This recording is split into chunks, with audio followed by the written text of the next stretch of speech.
Moltes gràcies. Com vostè vulgui, senyoria. Bon dia, senyories, bon dia al públic que ens acompanya. Avui ens trobem una vegada més parlant del sector citrícola valencià, que es troba en una nova crisi per al que cap partit al capdavant d'un govern autonòmic o estatal ha sabut aportar solucions definitives. Ciudadanos ens porta aquesta proposició no de llei sense fer els deures. No sols proposa mesures que ja s'han demanat moltes vegades en aquesta casa i en les que el govern del Botànic ja està treballant, sinó que, a més, apunta a solucions superficials que no resoldran les causes estructurals que han portat al sector citrícola a la situació actual. I és que les causes, senyories, són nombroses i de natura molt diferent.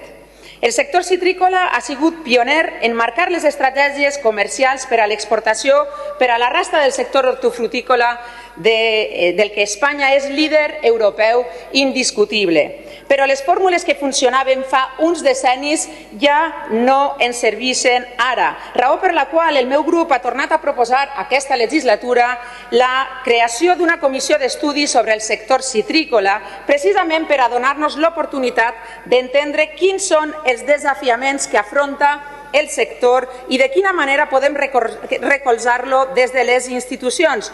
El primer dels quals és la manca absoluta d'aigua que afrontarem degut a la crisi climàtica.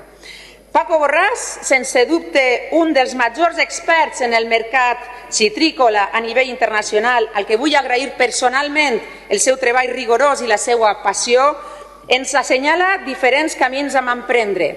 Hi ha solucions estructurals lligades al minifundisme, amb la política varietal, l'ordenament de l'oferta, la modernització dels magatzems de confecció o les estructures comercials i el recolzament al cooperativisme.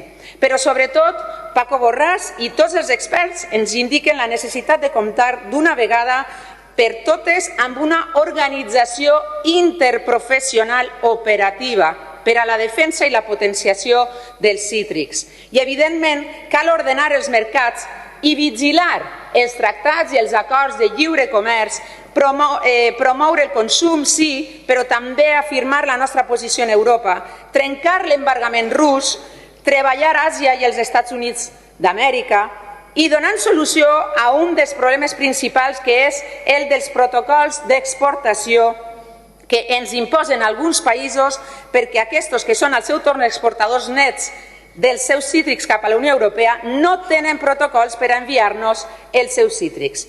Com deia, esta PNL tracta de manera molt superficial un problema tan complex com és el de la crisi del sector citrícola, però la recolzarem perquè considerem que qualsevol mostra de recolzament unànime per part d'aquestes Corts és positiva.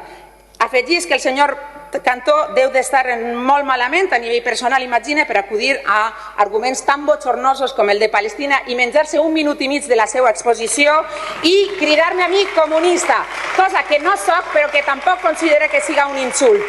Parle més en nosaltres i així ens coneixerà un poc més. Gràcies. Moltes gràcies, senyoria.